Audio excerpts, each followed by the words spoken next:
2K. I mean, that 2K is the Doom. He's 2K net worth ahead of the Shaker, who's the most farmed hero.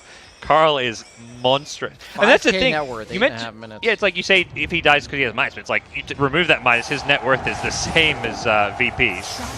True. We'll see if they can get another kill down bottom. They've got the Reaper's Scythe to follow the Frostbite. The damage is... He did the full long distance ball lightning. I was about to say, there are some Storms that would have died there because they like try to min-max and not spend all of their mana, but he was fully aware that they were all there, or at least committing more heroes to scare him away. So I'm glad he didn't have to die there for his own cockiness or arrogance. Yeah. But, man, that Zephyr kill just feels like it doesn't even matter in the grand scheme of things. No. GP is kind of just getting bullied. Cuckoo, a solo kill here could matter, but I think he understands the limit of his heroes. And it's top lane where Virtus.pro making their real big move here. Gotta worry about Spectre. Okay. Can they burst him down? The Cookie in with DEM, the nice two-man fish, but here comes Cuckoo, and they're gonna turn this one around. DEM tries to TP out, but nope. CM has the Frostbite. Just CM chasing for more, yeah. Whitemon's owning. Yeah, CM has been super impactful. He's gonna live out his glory days until he gets two-shotted by a Sven. Yeah, this is your moment before to be that, yeah. I'd say same for Snapfire. Save has been very impactful in this laning stage. Perhaps the one glimmer of hope for VP at times.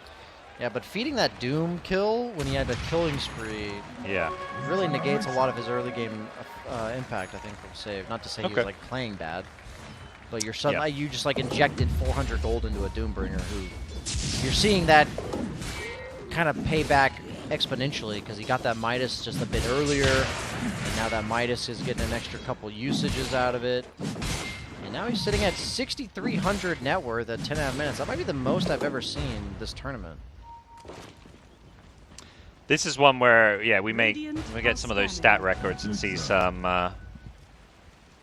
new numbers being broken from Carl here. Yeah, that's like 600 GPM, and the game's like barely started the farming portion of it.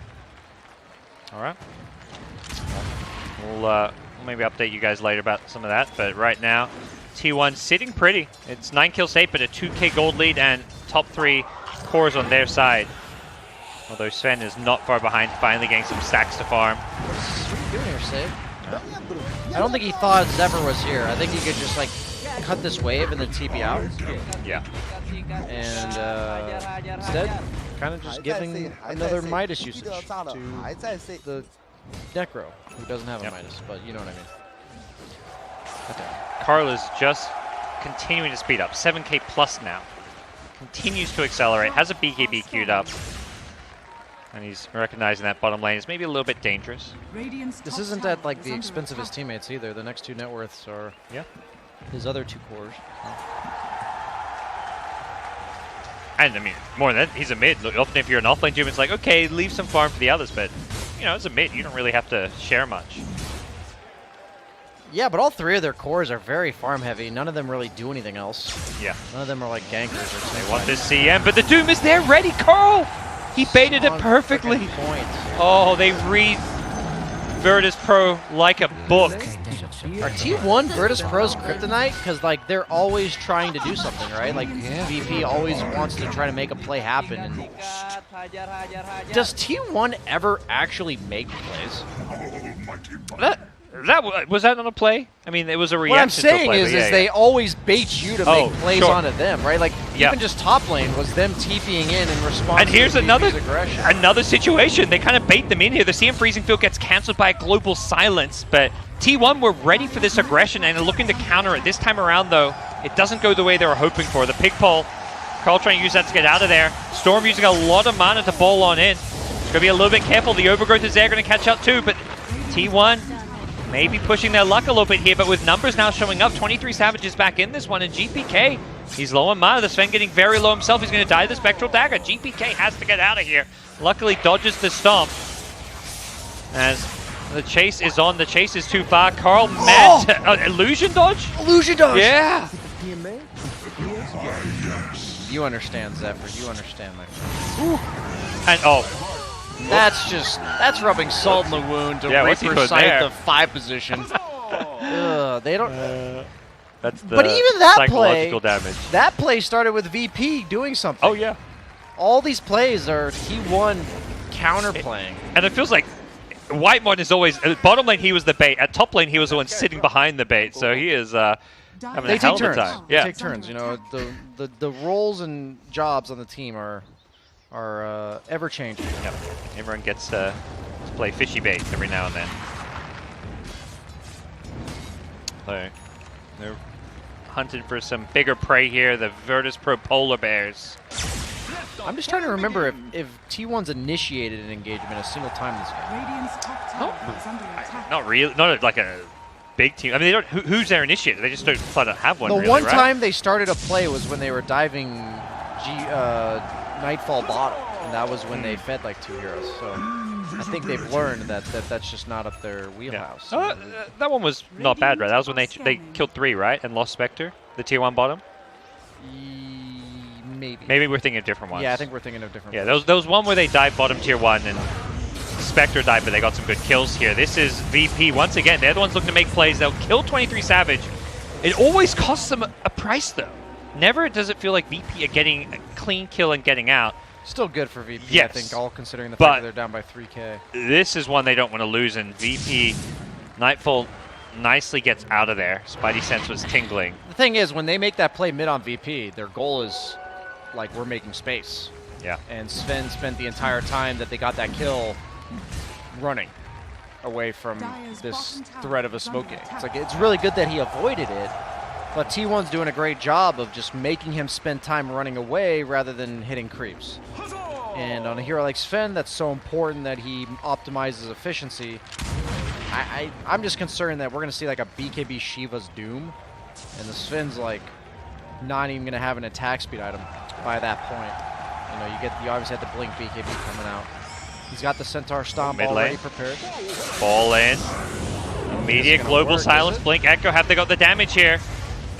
They do. They commit everything. Then the Overgrowth comes in. The counterplay is there with the Spectre Haunt. Can T1 turn this around? It looks like they might be able to get some kills. GPK barely balls to the higher ground as CM's Freezing Field absolutely destroys them here. It's going to get 2 kills in return. Just for a support and an offlaner.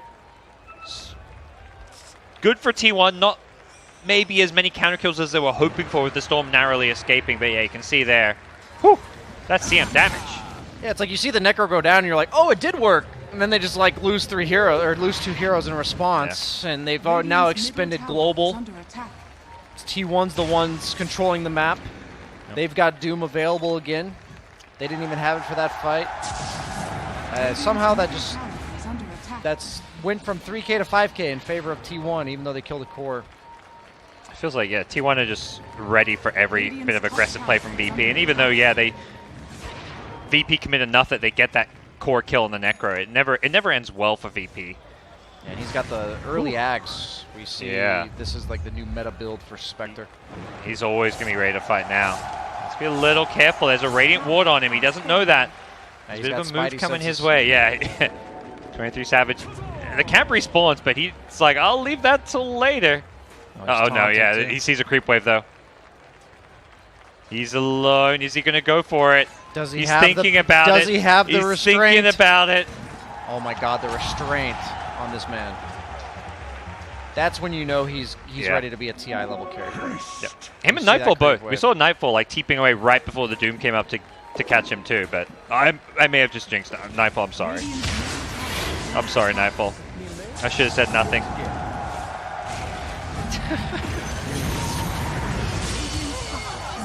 Zephyr understands the mind games. You tell him to keep a PMA, and then you toxic tip him. So you're like... Yeah, is your voice line not inherently by itself a bit ironic? Yeah, it is. And he's embracing it, and I respect that. He understands. It's only for the classiest of irony. 23 Savage got the treant behind him, Zephyr, making sure they're just always ready. VP want to take this fight, though. They don't have the Sven, but they feel like they've got the numbers. Blink, Echo followed up by a global. They're trying to bring down 23 Savage. It looks like they'll get him. Nothing Treant can do. Yeah, exactly. Can they get out of this one alive? Overgrowth on the Shaker. Meanwhile, Doom, Carl, he wants He wants bigger fish than Kingslayer. He lets the Silencer go as he goes looking for GPK, but the Invis room means he gets out of there. That's always been my dream as a sport, is to just be such a non-threat that you just get ignored and then you get to TP out. And Doom didn't end up finding anybody. Yeah. Storm managed to get far enough away. So. Still a 2-for-1 though. Wait, when did Sven die? No, Sven that was ages ago. Wait, what? Was the Sven still dead from Reapers? Yeah. Oh, Jesus. Yeah. Like, it just seems like I couldn't remember when he died, so it must have been over a minute ago. Man, that feels so bad. My GPM is all I think when I'm dead on the sideline. Well, VP, they're thinking, my GPK, can you turn this game around for us, please? He's how's he gonna do that? 0, 4, and 5. He's having a rough time. That mid lane was just miserable for him. Yeah, that Harpy.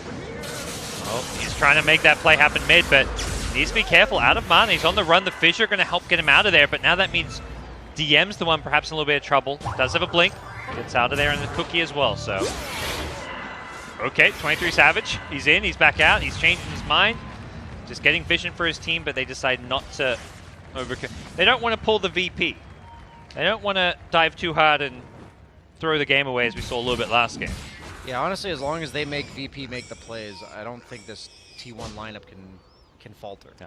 Their lineup is just so good at not allowing you to. Oh! Reads him like a book. Doesn't know. He doesn't know he hit him.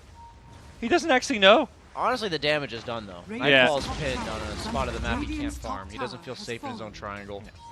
So, you know, one of Carl's friends, maybe his mom who's watching, I'm sure she is going to tell him that he hit that stun. And he's going to feel really good His about it. coach. Nah. It's like, it's his mom. Okay.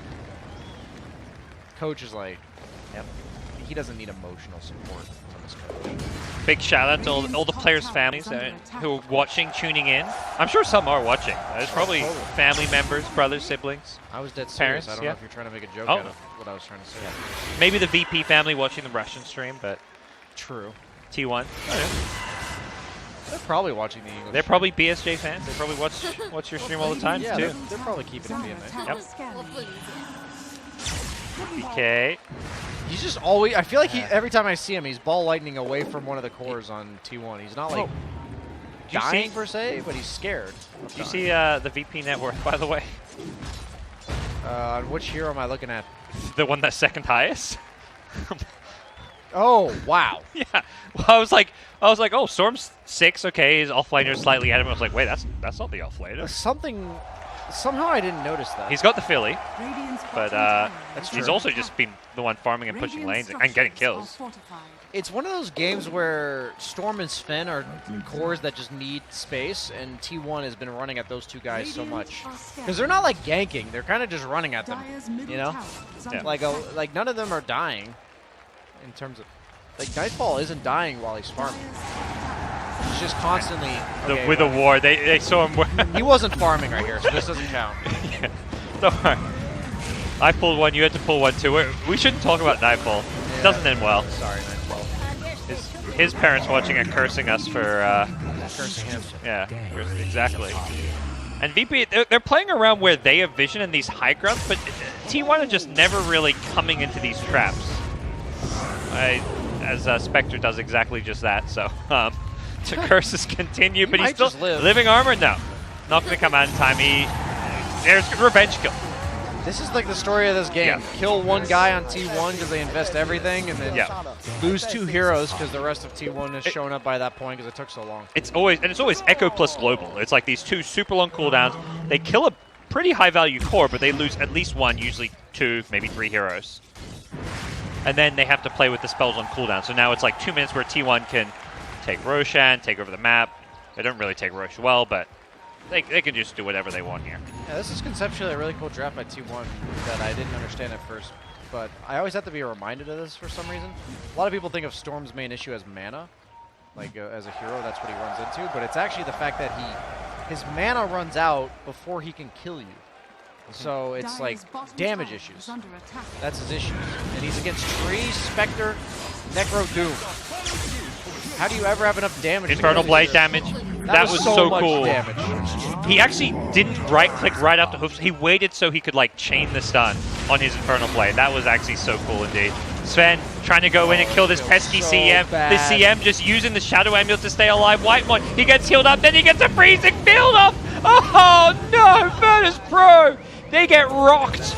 Absolutely rocked. When you are getting dangled on by a CM, that is not good.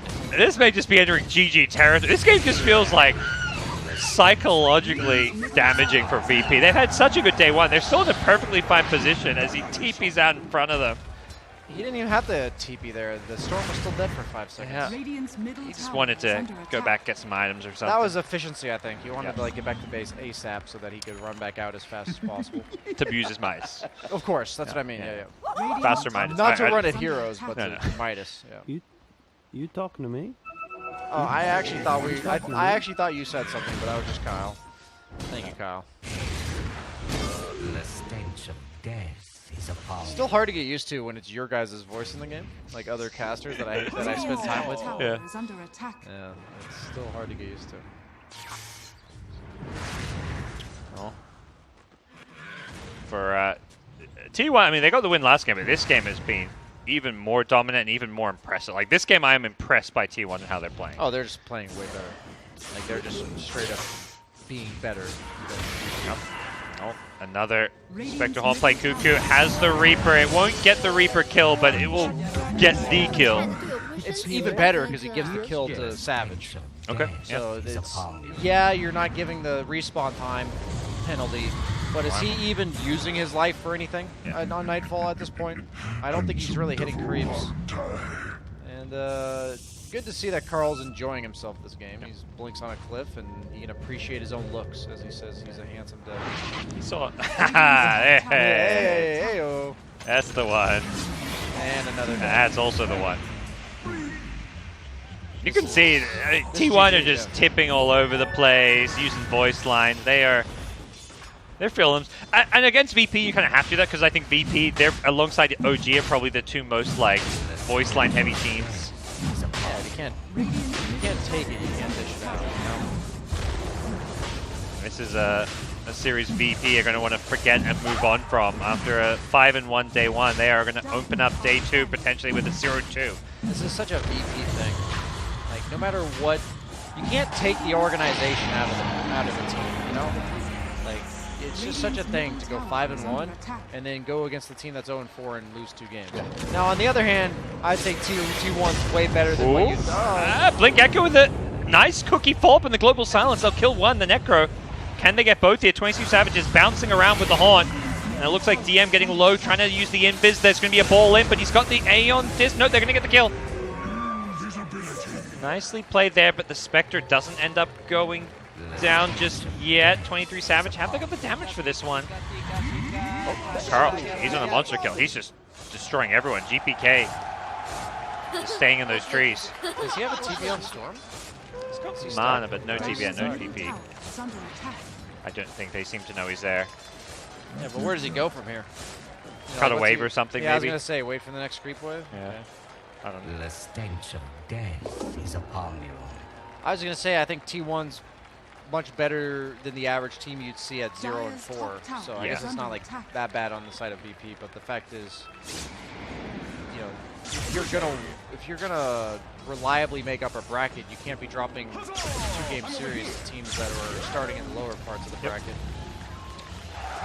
Still, as far as places to go, if they walk away 5-3 after this series, like, you know, that's still that winning record that may get you the upper bracket, but I'm just saying now you're suddenly in a spot where you lose 1 game to one of the other top 4 teams and you might be dropped out because of this series. Oh, for sure. No, you have to definitely not take anything for granted here.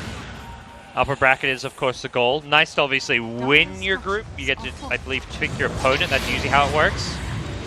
As T1 looking just to bounce back and get their second win of the group stage, and they're going to get the kill and save. They commit the Reaper for good measure, and they'll take out the Tier 2 tower. This is a big series for T1. You know, we were talking about Alliance yesterday coming back from their 0-4, but for T1, much less experienced players. Yeah. So I think it's even more important for players like this that I mean, I'm just imagining, right? They come out of this series and 0-6. This is just weird at this point. Yeah. Zephyr's now my officially favorite player in all of TI. This guy says keep it PMA more than I do. But I was just gonna say that imagine being 0-6 coming out of this series with VP. I think T1 would be in the dumps. You know, like they'd be sad. I have to imagine. Dota's such a momentum game. It could they could just ride this and go win most of their games today and tomorrow and suddenly be like a top 2, top 3 team in the group stage. It's entirely plausible. We've seen it before at TIs, and 23 Savage is going to chase down Kingslayer. Yeah. And for VP, yeah, I mean, yeah, they, were a 5-1 team and lose now to a 0-4 team. T1, like you say, not your traditional 0-4 team, but ultimately, for VP, if they can get upper bracket, main event is, the goal for all these teams, like doing well in the main event. Yeah, T1 can still absolutely get upper bracket themselves. They've only lost 4 games. They could easily go like a total of 8 or 6, something like that. Yep. You play 18 games, right? No, 14. You play 14, okay. We play 8 opponents, but no, 16. Oh, wait, no, I was thinking 8 for yeah, 16. 16. Yeah, you're right. 16 games. So, I would guess that up around 50% win rate is going to be good enough to get you top 4. Just because... Well, 4 out of 9 teams, so maybe slightly above 50%. Yeah, just 4 out of 9, yeah, I guess it's probably like minimum 9 and 7. Yeah. I think 8-8, unless you have like a super even. 8-8 probably won't quite cut it. 9-7 will be like maybe tiebreaker, or might get you in. We're seeing some pretty crazy results today so far. Yeah. So I definitely didn't expect the 2-0 from T1. I was honestly hopeful they'd win 1 game in this series. Not 2-1, not 2-0 yet, Brian. Or do the caster thing where... Yeah, if I managed to make that a caster curse, that would be impressive. We'll listen to Gaben. 1%. It's 1%. So okay. I've seen 0, and 0 has won games before. At TI, name you. And I was just going to say that on the other screen over here, I see Aster's also currently beating OG. Yep. They won the first game, and they're winning the second game pretty handedly. And guess what they have? They have Doom Treant. There we go. It's the hero. Team. I don't know if they won game 2, but Alliance were winning game 2 against EG. They lost game 1, but so I mean that's the thing. They started 0-4, won 2 games. That confidence booster can suddenly turn around your whole group stage. So Spectre, they find Nightfall. Oh boy. Dude, this Spectre act is just insane. That constantly finding these heroes. When you're ahead, it looks. Oh, that Echo Slam is not going to cut it. Reaper gets the kill on the Shaker, and yeah. Keep drawing out this game, VP, because Zephyr is giving me some free advertisement right now. And 23 Savage is giving me some free fantasy points. I believe I have. Who do I have on T1? I think I have Carl. Ooh. Okay, that's the wombo combo. For who? The 5v1 wombo combo from T1. At this point, GPK is like, yeah, 4-man Vortex. He's like padding his stun numbers on the fantasy. That's true. He's helping out the people who put him in there. That stun number's worth more than the death, I think. I'm not entirely sure how the numbers work. I have absolutely no clue how they work. I would imagine deaths are probably pretty costly for 4 players. Get the Doom out. Carl has been my MVP for this game, the way he crushed that mid lane. Him or the CF, but both those two have been fantastic. Yeah, I think the fact that he won his lane and was allowed to go Midas while also having like a presence on the map is just like, it's just too much. You can't let him get away with that. Are you sad to see the fountain buffs? If that was, like a year ago, they would have dove the fountain there. Part of me like has the nostalgia of just being able to be impervious because the fountain was really wimpy, but I do think it's important to have somewhere you can call home. Yeah, encourage PMA gameplay. Yes, indeed. Of course. Well, yeah. I was about to say, I hope they GG soon, just because this looks painful. And the way they were playing when the Storm zipped into 4 heroes, I think for VP, they'd already kind of mentally GG'd out. Yeah, they got the 4-man stun into the death of the Storm. That's when you know you're pretty much doomed, literally.